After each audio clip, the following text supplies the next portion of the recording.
Next step, gagawa pa tayo na isang pangalawa. Oh, isa pa. Gagawa tayo mga 5 petal. Pwede bang dalawa lang? Kasi parang hindi naka... Kasha na sir. Anong shape mo? Ganun lang.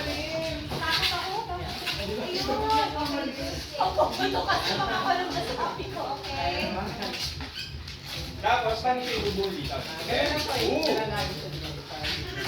Ako sir, natakot na. Dalawa na pera! Ay, ako eh. Okay, next. Pwedeng apat, pwedeng 5. Ay, kailangan natin magdahan-dahan dito. Natakot ako guys. Sabi ko sa'yo yung bibig ko talaga. Pumutok to rin! Wala yung nag-press ako. Sa mga director po, pakikot na lang yung audio namin. Yung iba pa, kung sakasakay. Isa pa. Step 1, guys! Yay!